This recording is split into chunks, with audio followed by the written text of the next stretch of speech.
Train problems के अगले part में आपका स्वागत है। पिछले पार्ट में हमने इसका बेसिक कंसेप्ट और कुछ एक बेसिक क्वेश्चन कवर किए थे।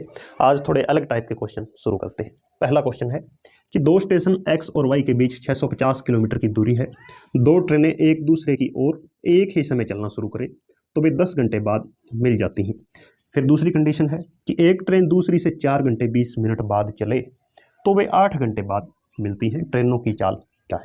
तो एक पहले हमें हमेशा क्या करना, एक हल्का सा डायग्राम बनाना होगा ताकि क्वेश्चन समझ जाएं हम। तो दो स्टेशन है हमारे पास, एक एक्स है और दूसरा है वाई। एक चीज़ क्या दे रखी है कि इनके बीच दूरी है 650 किलोमीटर और यहाँ पर दो ट्रेनें हैं, दोनों एक दूसरे की ओर एक ही समय चलना शुरू कर रही हैं। पहली कंडीशन है तो 10 घंटे में मिल जाती हैं। एक चीज़ हमने समझी थी इसके बेसिक कंसेप्ट के अंदर, जब ट्रेनें एक दूसरे की ओर यात्रा करती हैं तो उनकी जो रिलेटिव स्पीड है वो हमेशा क्या हो जाती है, प्लस हो जाती है। तो यहाँ हमने देखा कि सबसे पहले हम क्या इनकी जो सापेक्ष चाल है वो ज्ञात कर लेंगे। सापेक्ष चाल का फॉर्मूला क्या होता है, दूरी बटे समय। दूरी है 650 किलोमीटर, समय लगा है इनको 10 घंटे, तो 65 किलोमीटर प्रति घंटा। ये दोनों ट्रेनों की इकट्ठी स्पीड है मिलकर। दोनों ट्रेनों की चालों को जोड़ेंगे तो कितना आएगा, 65 आएगा। फिर अगला कंसेप्ट इसने अगला क्या दिया है कि यदि एक ट्रेन दूसरी से 4 घंटे 20 मिनट बाद चले, तो मान लेते हैं कि ये ट्रेन जो है यहाँ वाली, जैसे ट्रेन बी है, ये 4 घंटे 20 मिनट बाद चलेगी। तो यह ट्रेन है, ये तो अपने समय पर आगे बढ़ चुकी है, वो 4 घंटे 20 मिनट बाद चल रही है, लेकिन अब क्या है, वे 8 घंटे बाद मिलेंगी। तो स्पीड हमारे पास है, क्योंकि ट्रेनें अभी भी एक दूसरे की ओर ही आ रही हैं, तो 8 घंटे में कितनी यात्रा ये तय कर लेंगी, 8 गुणा 65 यानी समय गुणा चाल, ये आ जाएगा दूरी।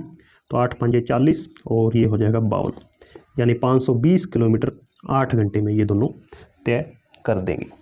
तो मान लेते हैं कि इतना डिस्टेंस है जो ये 8 घंटे में तय हो जाएगा, और ये डिस्टेंस कितना आया है, 520 किलोमीटर। अब यहाँ से एक चीज़ हम देख रहे हैं कि पहली ट्रेन थी उससे 4 घंटे जो 20 मिनट है वो अपने निर्धारित समय पर चल पड़ी थी, ये लेट है 4 घंटे 20 मिनट। तो ये 4 घंटे 20 मिनट में इतनी दूरी तय कर आई है, उसके बाद दोनों मिलती हैं तो 8 घंटे लगते हैं और 520 किलोमीटर कवर हो जाता है। तो कुल दूरी थी 650, 520 किलोमीटर ये 8 घंटे में तय कर लेंगी। कितनी बचेगी, 130 किलोमीटर दूरी। ये कौन तय करेगा, ये वह तय करेगा जो ट्रेन अपने निर्धारित समय पर निकल चुकी थी। कितनी देर में, 4 घंटे और 20 मिनट।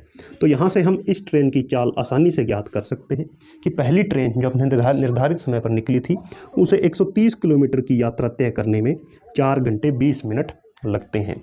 तो 4 घंटे 20 मिनट का मतलब क्या हो जाएगा, 20 बटे 60 यानी 1/3, 3 चौके 12 और 1 13/3। तो 130 को भाग कर देते हैं हम 13/3 से, 3 ऊपर चला जाएगा, तो 10 गुणा 3, तो 30 किलोमीटर प्रति घंटा ये ट्रेन ए की चाल हो जाएगी। तो दूरी बटे लगने वाला समय, यहाँ से चाल मिलती है, तो चाल आ गई 30 और दोनों की इकट्ठी है 65। तो ट्रेन बी की स्पीड कितनी हो जाएगी, 35 किलोमीटर प्रति घंटा। तो 35 और 30 मिलकर क्या बन जाते हैं, 65 बन जाते हैं। तो इस तरह से इन क्वेश्चंस को हम अप्रोच करेंगे। ट्रेन प्रॉब्लम में सेकंड क्वेश्चन है कि 100 किलोमीटर प्रति घंटा की गति से चल रही ट्रेन ए हर 75 किलोमीटर पर 3 मिनट रुकती है। वहीं 50 किलोमीटर प्रति घंटा की गति से चल रही ट्रेन बी हर 25 किलोमीटर पर 1 मिनट रुकती है। अगर दोनों ट्रेन एक साथ चली हों तो जितने समय में ट्रेन ए 600 किलोमीटर चलती है उतने ही समय में ट्रेन बी कितनी दूरी तय करेगी। तो एक चीज़ हमें दे रखी है कि ट्रेन ए कुल 600 किलोमीटर की यात्रा तय करती है और ट्रेन ए की हमारे पास चाल भी है। तो यहाँ से हमें क्या मिलेगा, समय मिलेगा। फिर उस समय में बताना है कि ट्रेन बी कितना दूरी तय करेगी और ट्रेन बी की चाल भी हमारे पास है। तो आइए देखते हैं कि कैसे होगा। सबसे पहले हम ट्रेन ए के लिए समय निकालते हैं टोटल। तो 600 किलोमीटर है, तो दूरी बटे चाल 600 बटे 100, 6 घंटे तो इसे लगेंगे ही लगेंगे, प्लस कुछ टाइम वो रुकती है वो भी हमें इसमें जोड़ना होगा। तो 600 किलोमीटर हमें दे रखा है कुल दूरी है, और 75 किलोमीटर पर 3 मिनट रुकती है। प्रत्येक 75 पर, पहले 75 पर रुकेगी, फिर 150 पर, 225 पर, इस तरह से। तो हमें इसको हम 75 से भाग दे देते हैं और 15 पर काटें तो 40 और 15 5 75। तो 600 में ये आ गया 5 8 40। 8 बार वो रुकेगी। तो क्या हम 8 बार लेंगे, क्योंकि 8वें बार में तो जो यात्रा है वो कंप्लीट हो जाएगी। यानी 75 पर रुकी 3 मिनट के लिए, 150 पर रुकी 225। जो 8वां बार आ रहा है वो किस पर आ रहा है, 600 पर आ रहा है। तो 600 जब हमारी यात्रा ही पूरी हो जाएगी, फिर वो रुके ना रुके हमसे मतलब नहीं है। यानी हम कितना लेंगे, 7 बार, और 3 मिनट के लिए वो रुकती है तो 21 मिनट। 21 मिनट यहाँ से भी समय आएगा। तो कुल समय रुकने का कितना है, इसको ट्रेन ए को लगता है 6 घंटे 21 मिनट। अब आते हैं ट्रेन बी पर। यह बताना है कि इस 600 किलोमीटर की यात्रा में, यानी इस समय में 6 घंटे 21 मिनट के समय में ट्रेन बी कितनी यात्रा तय कर लेगी। तो ट्रेन बी भी रुकती है किस गति से, हर 25 किलोमीटर पर 1 मिनट रुकती है। इसका मतलब 50 किलोमीटर पर कितनी बार रुक जाएगी, 2 बार, और 50 किलोमीटर प्रति घंटा ही उसकी क्या है, गति है। यानी वो 1 घंटे में 2 बार रुकती है। कुल कितने घंटे हैं, 6 घंटे हैं। 6 घंटे में वो कितनी बार रुक जाएगी, 12 बार रुकेगी, और प्रत्येक बार 1 मिनट के लिए रुकती है। तो 12 मिनट उसका रुकने का समय है। तो अब आते हैं, हमें डिस्टेंस ज्ञात करनी है। तो स्पीड मल्टी टाइम 50, 6 घंटे हैं, 300 किलोमीटर तो यहाँ से तय हो जाएगा, प्लस 12 मिनट वो रुक गई। तो इस दौरान तो कोई भी दूरी तय नहीं होगी, क्योंकि ये तो स्टॉपेज टाइम है। तो कुल 21 मिनट है, 12 मिनट वो रुक गई, इसका मतलब 9 मिनट वो और चलेगी। और चलेगी किस गति से, 50 की ही गति से। तो 9/60 यानी घंटे बनाए हैं और 50 से गुणा कर दी है। 0 से 0 कैंसिल होगी, 3 पर काटेंगे 3 2, 15/2 यानी 7.5। तो 307.5 किलोमीटर ये क्या हो जाएगी, ट्रेन बी द्वारा 6 घंटे 21 मिनट में तय की गई दूरी। अगला क्वेश्चन लेते हैं कि स्टेशन ए और बी के बीच 450 किलोमीटर की दूरी है। ट्रेन ए से बी की ओर 60 किलोमीटर प्रति घंटा की गति से शाम 4 बजे रवाना होती है। दूसरी ट्रेन है वो बी से ए 80 किलोमीटर प्रति घंटा की गति से शाम 3:20 रवाना होती है। तो वे कब मिलेंगी। तो क्वेश्चन को समझें यदि हम हल्के डायग्राम की सहायता से। पहला स्टेशन है ए और दूसरा स्टेशन है बी। यहाँ से एक ट्रेन इधर रवाना होती है शाम 4 बजे 60 की गति से, और दूसरी ट्रेन इधर से रवाना होती है शाम 3:20, उसकी गति है 80 किलोमीटर प्रति घंटा, और पहली की गति है 60 किलोमीटर प्रति घंटा। ये कब मिलेंगी।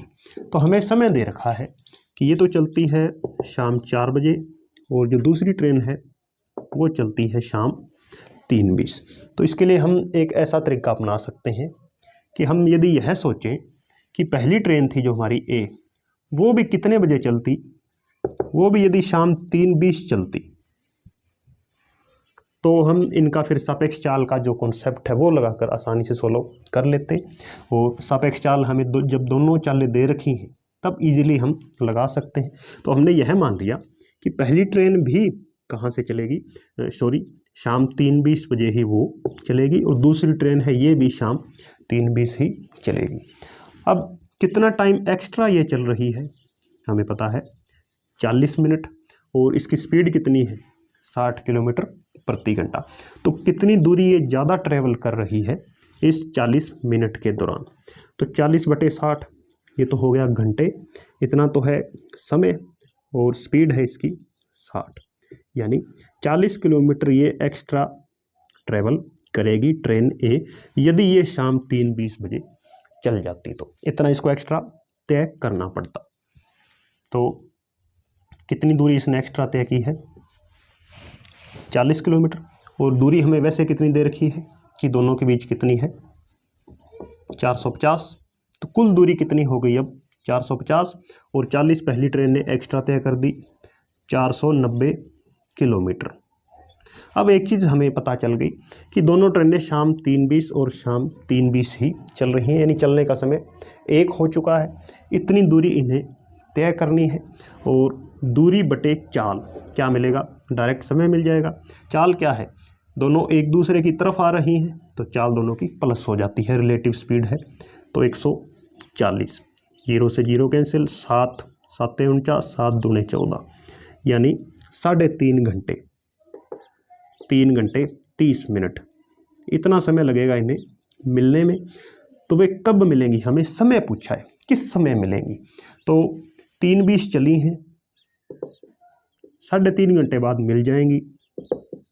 तो मिलने का समय क्या हो गया, 6 घंटे 50 मिनट, यानी 6:50 पर शाम को ये मिल जाएंगी। आगे बढ़ते हैं। अगला क्वेश्चन लिया है कि 2 ट्रेनें जिनकी लंबाई क्रमशः 100 तथा 80 मीटर है समानांतर ट्रैक पर चल रही हैं। अगर एक ही दिशा में चलें तो एक दूसरे को 18 सेकंड में, विपरीत दिशा में चलें तो 9 सेकंड में पार करती हैं। उनकी गति स्पीड ज्ञात करनी है। तो 2 समानांतर ट्रैक हैं और इन पर 2 रेलगाड़ियां चल रही हैं। तो एक की लंबाई है 100 मीटर, दूसरी की है 80 मीटर। अब एक चीज़ हम जानते हैं, जो इसका कंसेप्ट सीखा था, कि जब वे एक दूसरे को पार करेंगे, इसका मतलब क्या हुआ कि उन्हें अपनी अपनी जो दूरियां हैं वो तय करनी होंगी, यानी दोनों दूरियां जुड़ जाएंगी। तो 180 मीटर इन्हें ट्रैवल करना है, पहली बात ये हो जाएगी डिस्टेंस।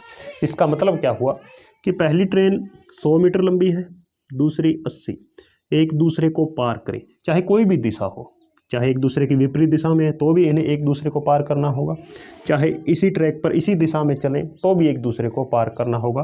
दूरी हमेशा कितनी रहेगी, 180 मीटर।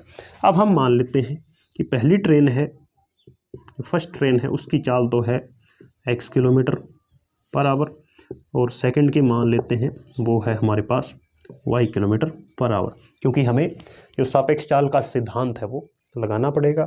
हमें चाहिए समय दे रखा है, चाल चाहिए। जो रिलेटिव स्पीड का कंसेप्ट है वो क्या कहता है कि जब हम एक ही दिशा में यात्रा करते हैं तो चाल कम हो जाती है। तो दूरी है 180 बटे पहली कंडीशन में चाल क्या हो जाएगी, यह मानते हुए कि x चाल वो ज़्यादा है, x माइनस वाई।